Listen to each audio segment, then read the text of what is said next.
Yes, hello everyone, how are you? Today we are going to share something about what fundamentally builds or what are the fundamental pillars of any business. Many of us have attempted to do business and we are going to continue doing business. But oftentimes we invest our money in businesses. Sometimes these businesses take off. Many times the businesses don't take off. Or they do take off, but we don't recoup the investment. We lose the investment. So today I'm going to share a bit of what fundamentally helps someone to put in place a stable business, a stable enterprise. Definitely, we cannot run away from doing business. That is the reality. Why? Because especially for salaried or people who are paid at the end of the month, you find yourself that this money you earn is not really sufficient to meet all the obligations, including growing your wealth base. So that means you have to create alternative revenue streams that are going to help you offset some of your obligations. But of course, there are also uncertainties. It's not a given that every time you'll be in employment. So in the event that you're not in employment, definitely you have to continue surviving. But the question is, how do you continue surviving? Of course, you have to create revenue streams.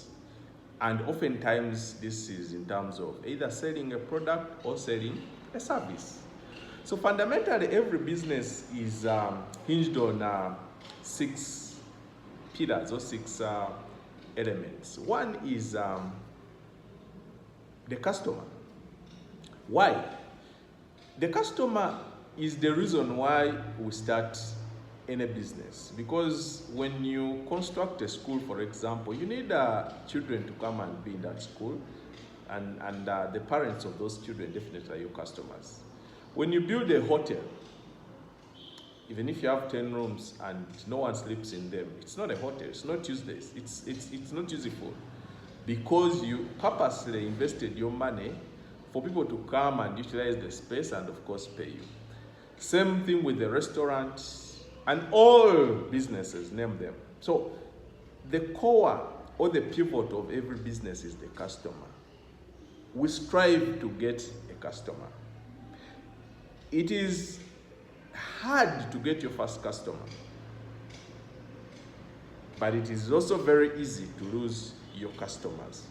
Why is it hard for you to get customers? Of course, there are other competitors. There are people who are doing something similar to what you are doing. And everyone is striving for the same people. So definitely, you must uniquely position yourself in this market for you to become attractive to people who eventually will translate into your customers. So meaning you need to create value. You need to give value.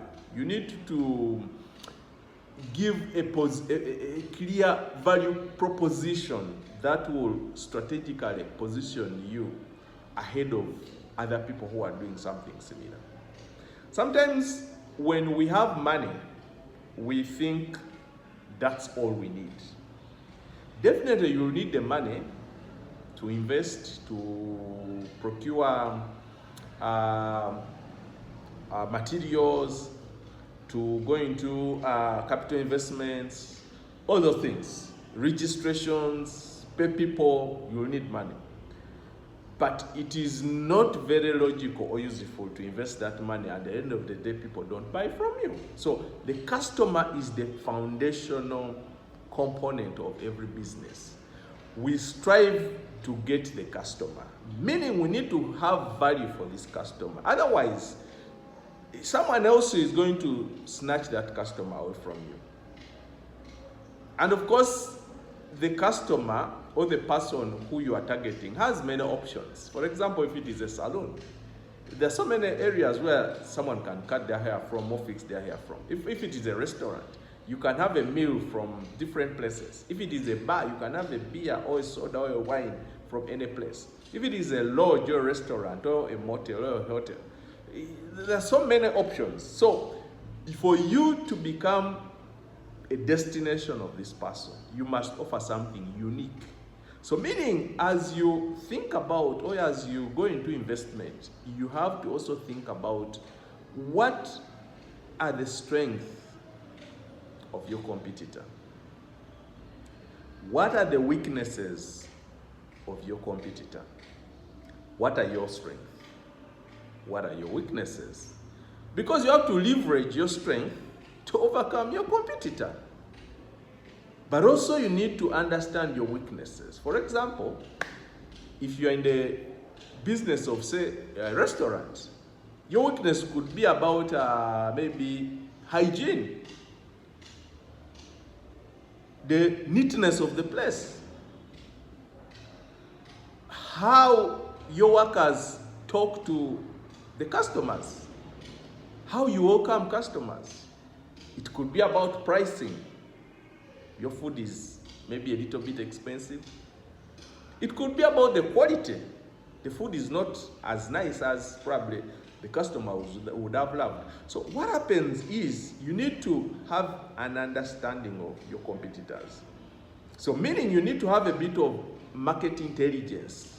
Understand, what do they do better? What don't they do better? So that I can leverage what they don't do better to improve my performance in the market. Of course, as you think about the competitor, as you think about the customer, you need to give a solution. People have problems, people have needs, people need to eat, people need to put on clothes, people need accommodation, people need to look good, take care of their bodies, etc., etc. So you need to come up with a solution that is a fit to where you are staying or you're going to operate from. Definitely you're not going to start things that are not moving in a given market. You need to clearly understand, if I start a drug shop, if I start a restaurant, will it perform? Do people do these kinds of services anyway? We've seen people misplacing what would potentially be viable business ideas and probably locating or starting the investment or the business in a wrong place. So it is very important to understand the needs, the gaps, the challenges of a given community, such that by the time you get your 1 million, your 2 million, it is money that is going to serve the needs of the people within the area you want to set up your investment, and definitely you're going to get a return on your investment. So important to align the solution in terms of service or product to the actual needs of the people where you are located or where you want to locate your business. Because at the end of the day, if you don't give the service or product that is a fit to a given market, it will not be able to make the sales. It will not be able to attract people to your business. Because at the end of the day, the market is demanding something else, but for you're offering maybe something different. So the other thing that we need to really reflect on is when you have a solution and you know there are competitors, you must move your product or service. And how do you move the product or service? Definitely you must have what we would call a marketing, a good marketing plan or a good marketing strategy, because people need to be aware of what you have to offer. What do you have to offer? How do people know that you have this service or product? Because understanding or having information about your product or service is what eventually will translate into a sale. Because people cannot sit there and assume that, I think this guy is a mechanic, this gentleman is an electrician, this one is a tailor. People will only appreciate what you are by you creating avenues of informing them that I'm offering this kind of service. Definitely, as an entrepreneur, as someone who is venturing into business, you need to come up with a mechanism of creating awareness about your product or service. You could leverage social media. You could come up with cost-effective ways of maybe publicizing your product or service. For example, you can maybe print out a t-shirt and maybe at the front or the back, there's a bit of information about what you do and maybe contact. Maybe you print business cards, maybe you print a bit of maybe papers and you have information written on it, or flyers. Of course, depending on the nature of your business, you might not have the resources to venture into maybe advertising on radio, putting up billboards, going on TV, but you can leverage what you have. You can do maybe door-to-door awareness about your product or service. Maybe you can work with maybe sales men and women, and maybe you are negotiating to offer them maybe commission on sales and things like that. So at the end of the day, the bottom line is for you to generate sales, people must be aware about your product or service. So as a business, you need to find ways of creating awareness about your product or service. You can optimize Facebook, you can optimize Twitter, you can optimize WhatsApp. These days, TikTok is also a good platform. So the more you speak about your product or service, the more people are aware about what you have to offer. Definitely, if you are not doing that, the competitor will do that. So where you fail to do something, just know the competitor is doing what you're not doing. So that's another fundamental area in terms of creating awareness about your service or product. The other thing that we have to reflect on is definitely every business needs some financing. You need some money to move things. You might not necessarily get a lot of money, but to move things, you need some money. So you need to make sure, or you need to devise ways of getting some money to start something. For example, maybe you might not immediately buy equipment and stuff like that, but definitely you need money to make calls, you need money to move, you need money maybe to print a few things here and there. So you need to find out, how am I going to get the initial money that is going to support me? Sometimes it is not very recommended that you quickly run for a loan which has maybe high interest rates, because the business has not taken off. So if you get a loan and it has very high interest rates and maybe they are telling you to pay back within a very short period of time, this will further constrain you and maybe bring stress. So it is important to look, either work around your savings, maybe fundraise maybe from your friends, from your relatives. But of course, there are other ways that you might not necessarily have to, initially have a lot of money. Sometimes you can act as a middle person, because it is, it is just logical that every time you are in the middle of any transaction, if you are linking supply and demand at any point in time, definitely you are going to get some money. Because, for example, you might not have the initial money, but you can maybe look for supply and also identify demand, and you link supply and demand. So someone has, for example, matoke, but they don't have market. But for you, some people who have maybe matoke. So you can get the people who have the matoke and link them to the people who need the matoke. Something with maybe, normally it's really done by people who are brokers. Someone does not have land, but they end up selling plots and plots of land. Why? Their preoccupation is to look for those who have the land, identify the land, at the same time identify those who need the land. So they are in between they are stepping between this transaction. They are linking supply and demand. So, but the bottom line here is that we need to invest, or we need to have some resources to start something. It might not necessarily be a lot of money, because again, if you preoccupy yourself with that, for me to start anything, I need 10 million, you might not start anything, because probably you might never raise 10 million at a given interval. But you can start small and incrementally grow your investment into a big investment that probably you want. Or you can even start with one investment, but it's just a vehicle that is going to lead you to your dream investment. So, because at the end of the day, when we put in some resources, we expect a return on what we put in. So that's why it's critical to look at something that is viable. Because if I invest 10,000 shillings, for example, or 1 million shillings in an investment, I should not recover less or exactly that. If I recover less or exactly that, it means that I'm working at a loss. I'm wasting time.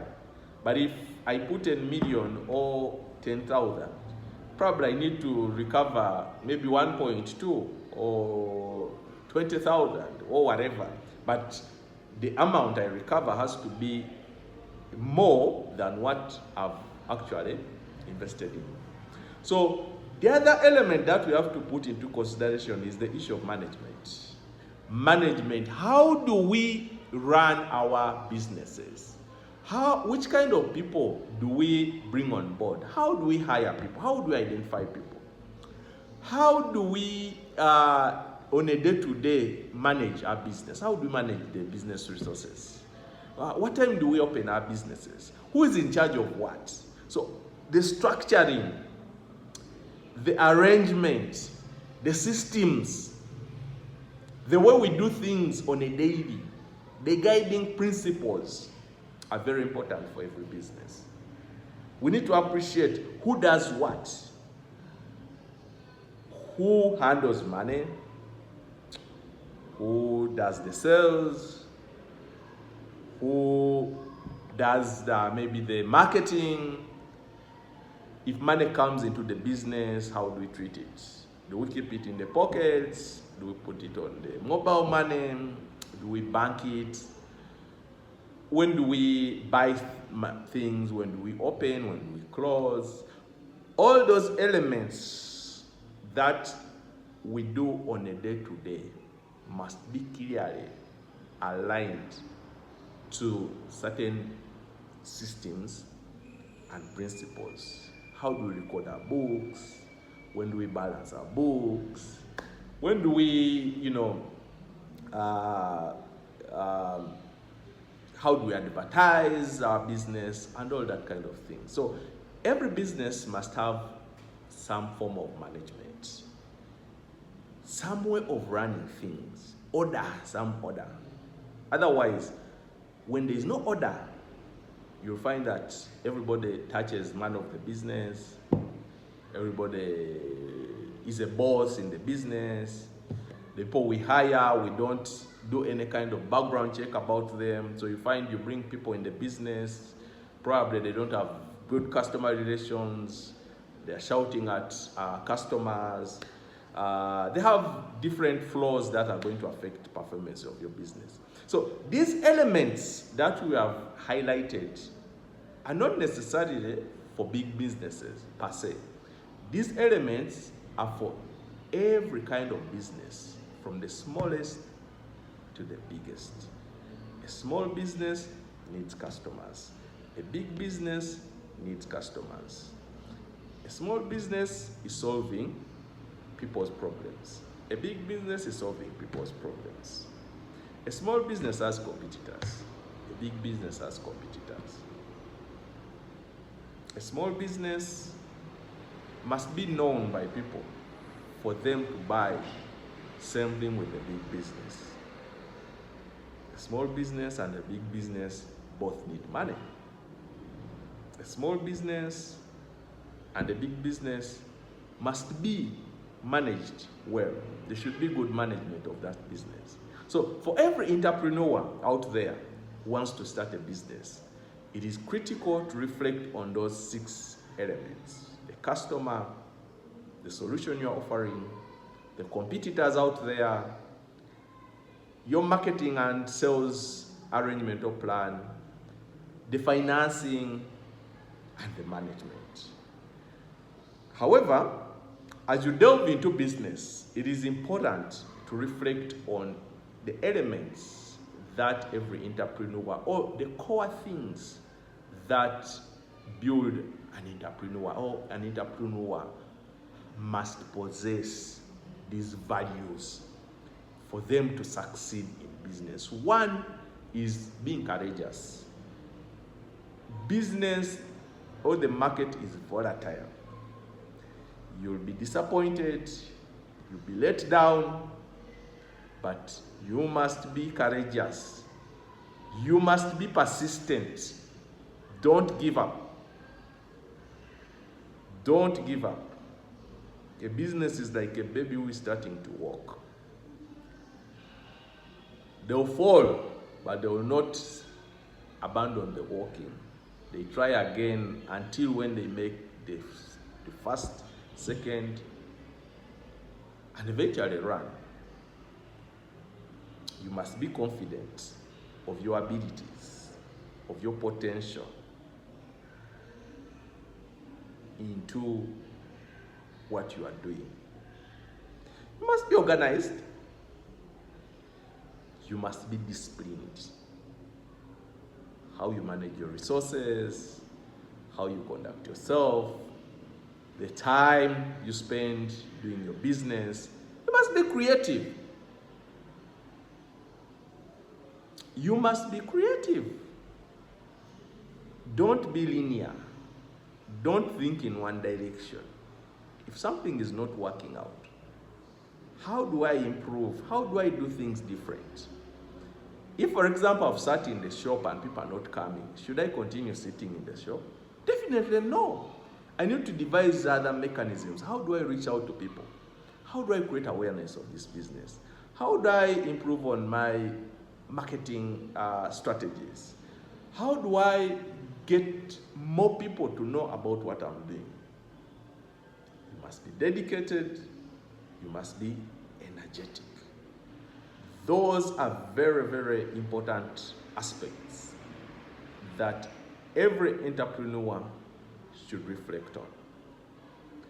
Definitely, it's not very easy for everybody, but if we reflect on some of the aspects that we've discussed today, probably we can do things a bit different.